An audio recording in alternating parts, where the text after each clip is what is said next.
Yo, salut à toi, j'espère que tu vas bien.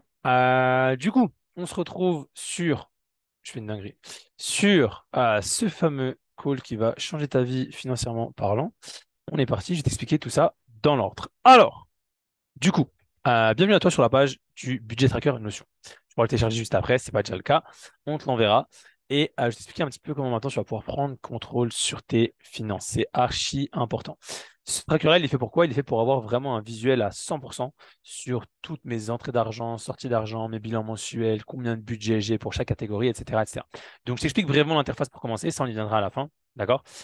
Pour l'instant, la première étape que tu dois faire pendant que je te parle, avant même d'aller sur ce budget tracker, ce que tu veux, c'est de prendre une feuille et de noter toutes tes sorties d'argent. Ça veut dire que tu vas commencer par par noter pardon, les sorties d'argent obligatoires. Ça peut être ton loyer, ça peut être tes factures, ça peut être tes assurances, ça peut être bref, tous ces points-là, je sais pas, assurance maladie, machin, scooter, tout ce que tu veux. Il faut que tu notes absolument tout ça sur un papier, comme ça tu te rends compte de combien d'argent tu sors. Ensuite, tu vas noter toutes tes entrées d'argent, d'accord? Combien d'argent tu gagnes, que ce soit salaire, que ce soit IAM, que ce soit position, que ce soit trading, que ce soit au business autre, peu importe ce que tu veux. Tu notes toutes tes entrées d'argent. Entrée et sortie d'argent, je crois que c'est déjà été fait sur la vidéo avant celle-ci, mais fais-le quand même. Une fois que c'est fait, super important d'avoir fait, sinon tu ne pourras pas comprendre la suite. Dans différents budgets, dans cette catégorie-là, on va passer sur le notion, tu vas noter tous les plafonds que tu te fixes en fonction des catégories. Par exemple, pour les obligatoires, combien tu te fixes d'obligatoires? Est-ce que tu as un salaire, un machin, est-ce que tu as pardon, un loyer, un truc? Bref, note tous les obligatoires ici. Tu peux dissocier les obligatoires en plusieurs catégories. Par exemple, je sais pas, ça peut être dans les obligatoires, j'ai mes abonnements, j'ai les transports, donc l'essence, les abonnements de transport, etc. Moi, j'ai fait des petites catégories autres, je me suis un peu arrangé comme moi je le souhaitais. Mais le but, c'est que tu puisses distinguer toutes les catégories, tous les secteurs dans lesquels tu vas envoyer de l'argent, que ce soit dépenses, consommation, investissement, ce que tu veux, épargne, mais que tu te fixes des plafonds, d'accord? À commencer par les obligatoires. Ensuite, tu auras par exemple l'épargne. Moi, j'ai mis épargne et économie parce que la priorité pour vous, c'est de faire un fonds d'urgence. C'est de construire un fonds d'urgence. Une fois que vous avez votre fonds d'urgence, là, on peut parler épargne, économie, etc. Si vous voulez, la grosse catégorie épargne se divise en plusieurs points. Tu as le fonds d'urgence que tu vas alimenter pour au cas où tu es dans la sauce, bah, tu as un fonds d'urgence. Tu as les économies. Ça peut être par exemple, je vais économiser pour un voyage, je vais économiser pour un ordi, je vais économiser pour quelque chose, d'accord? Et l'épargne. L'épargne, ça veut dire de l'argent que je laisse de côté, je laisse traîner par exemple en cash ou peu importe, que je ne touche pas, qui n'est pas un fonds d'urgence que je me permets quand même de taper dedans plus facilement que si c'était un fonds d'urgence, mais je la laisse de côté juste en mode flexible, d'accord? Moi, je vous conseille de fonctionner comme ça. Après, vous faites ce que vous voulez. Une fois que vous avez ça, vous avez une troisième catégorie qui est l'investissement. Dans l'investissement, vous avez plusieurs sous-catégories. Vous avez par exemple l'investissement IAM, vous avez l'investissement crypto, trading, machin, etc. Ça peut être les business autres, bref, peu importe. À vous de distinguer un peu ce que vous voulez faire comme catégorie, mais il faut que vous ayez un plafond pour absolument tout. J'espère que ça a été clair. Par exemple, si vous n'avez pas Revolut, vous enlevez Revolut. Si vous avez un abonnement Spotify, vous mettez dans l'abonnement. Je ne sais pas, vous calculez tout. Ou alors si vous voulez dissocier Spotify, etc., vous pouvez. Bref, à vous de faire ça comme vous le souhaitez. Ok, vous aurez une limite qui va s'afficher. Si ça dépasse l'argent que vous gagnez, ce n'est pas possible. Il faut que vous enleviez. D'accord? Ensuite, une fois qu'on en est là, ici sur la droite, vous avez un bilan mensuel de vos entrées et sorties d'argent. D'accord? Ça va s'afficher, dépenses du mois, sorties du mois, si vous cliquez sur table. Et si vous cliquez sur le mois de janvier, février, mars, comme si vous cliquez ici, d'accord? Si vous cliquez sur, je sais pas, janvier, il y a cette page-là qui s'ouvre et ça va vous mettre en fait un quota de vos dépenses, voire ou de vos investissements, peu importe, voir si vous avez respecté le plafond que vous avez fixé, est-ce que vous l'avez dépassé, est-ce que c'est dans les lignes, dans les cordes, bref, peu importe. À vous de tout noter, vous verrez après. On va noter chaque jour ce qu'on dépense et ce qu'on gagne. Oui, j'ai bien dit chaque jour, on va y revenir, mais c'est super important. Donc bref, bilan mensuel, bilan annuel juste en dessous sur votre année entière. Pareil, si vous passez en mode... non, pardon, vous avez tout ici entrée année, sortie année, d'accord, sur 2023, future une nouvelle année, etc. Et tout en bas, vous avez en fait des saving goals. En gros, c'est des objectifs que vous êtes fixés, par exemple des économies que vous voulez faire, par exemple la construction d'un fonds d'urgence, ou alors acheter un nouvel ordi. Vous pouvez en fait, je sais pas, imaginons que vous voulez acheter, moi j'ai envie d'acheter un iMac Studio Display, je crois que c'est comme ça que ça s'appelle. L'argent que ça va me coûter 2500, c'est en dollars, vous pouvez mettre en francs si vous voulez. Il vous suffit de changer directement ici, modifier la propriété.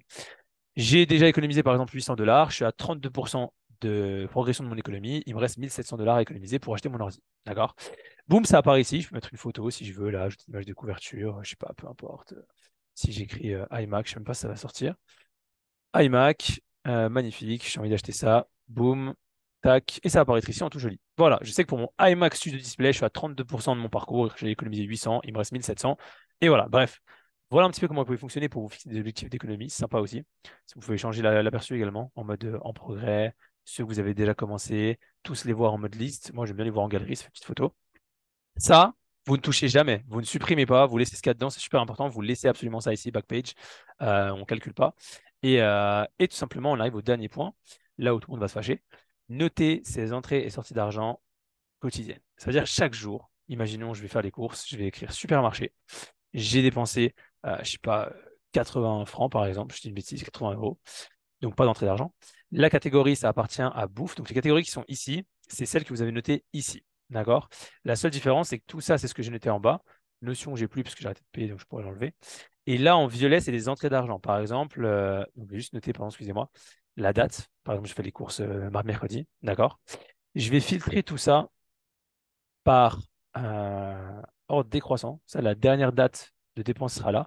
Et j'ai bien sélectionné le mois de juin. Actuellement, je suis au mois de juin, donc j'ai sélectionné juin. Pourquoi juin? Comme ça, chaque dépense que je fais se met automatiquement dans le calcul du mois de juin et pourra être visible du coup ici. Quand j'ouvre mon bilan mensuel, je pourrais voir du coup là, je suis à moins 80 sur 400 que je m'étais fixé, etc. Donc imaginons maintenant, j'ai à l'inverse, c'était vendredi, j'ai eu ma position hebdomadaire, tac, entrée d'argent, j'ai reçu 250 $.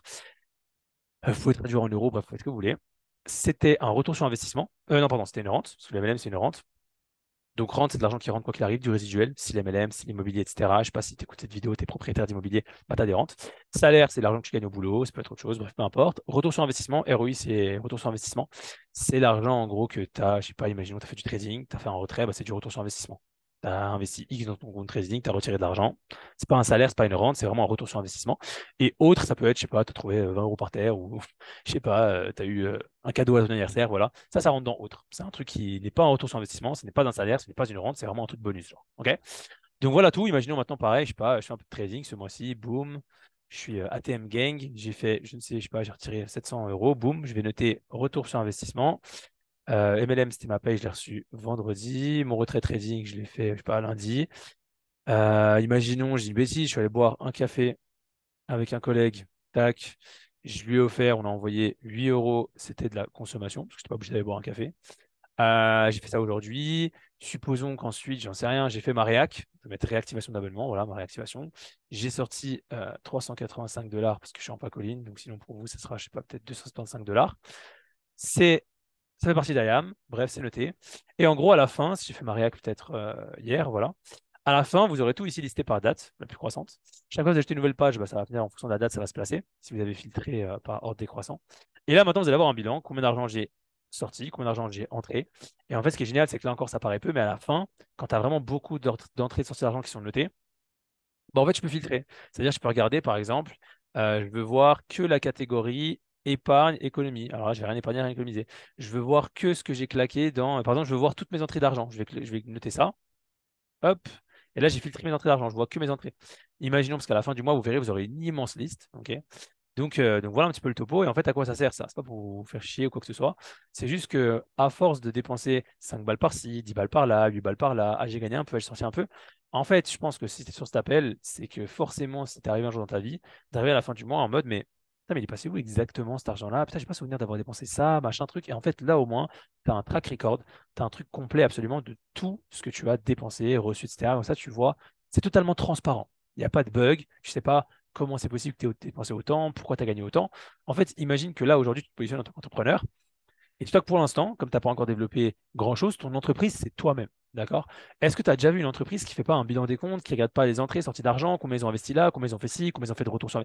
Ça n'existe pas. Donc toi, en tant qu'entrepreneur, prends ce réflexe déjà maintenant. C'est plus une question d'habitude que de montant. Parce que bien évidemment, au début, tu ne feras peut-être pas des 5 000, 10 000 mensuels, etc. Tu me diras oui, mais je ne dépense pas trop, je ne reçois pas beaucoup, donc c'est pas forcément utile, etc. Mais si, c'est archi utile parce que si tu prends l'habitude maintenant, tu auras quand tu gagneras 5, 10, 15, 20 000 par mois. Si tu prends pas l'habitude maintenant, tu penses que tu vas faire quoi quand tu vas recevoir autant d'argent? Tu vas juste faire n'importe quoi avec. Donc l'idée, c'est vraiment de se discipliner dès maintenant pour être sûr qu'une fois que tu auras atteint X ou Y objectif financier, bah, tu seras en mesure de le gérer comme tu l'as géré au préalable. D'accord?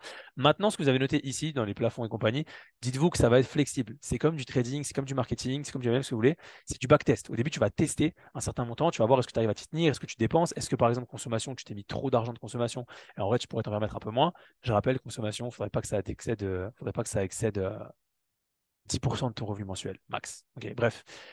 tu notes, imaginons que tu t'es fixé ça comme épargne, mais tu n'arrives pas à épargner autant parce que tu n'arrives pas à gagner autant, bah voilà, tu descends. Bref, c'est l'idée, en fait, c'est vraiment de voir un peu quel est ton budget type clé. Et à partir de là, tu le respectes chaque mois. C'est vraiment ça le secret. Ok, je sais que tu as envie de claquer de l'argent. Si ça, ne le fais pas. Économise ton argent, investis ton argent, gère-le surtout, parce que sauver de l'argent, c'est tout autant important qu'en en gagner. Donc voilà un petit peu le topo. S'il y a des questions ou autres, bah, je vous laisserai de toute façon regarder votre plan ou avec moi directement. Vous pouvez tout filtrer, trier par ici. C'est-à-dire si je veux trier par date, si je veux filtrer par exemple. Là, j'ai mis catégorie, mais si je veux ajouter un filtre, par exemple, bon, là, c'est un bazar, ne vous faites pas ça. Si je veux voir juste les entrées, je clique sur entrée. Si je veux voir machin. Bref, c'est vous qui gérez tout ça. Je vais tout réinitialiser, voilà.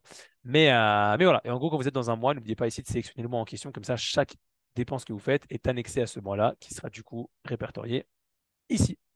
Voilà tout. Si vous avez d'autres questions, n'hésitez pas à venir nous demander. Je vous souhaite une excellente journée et on se dit à tout bientôt. Let's go, gérer tes finances, bonhomme.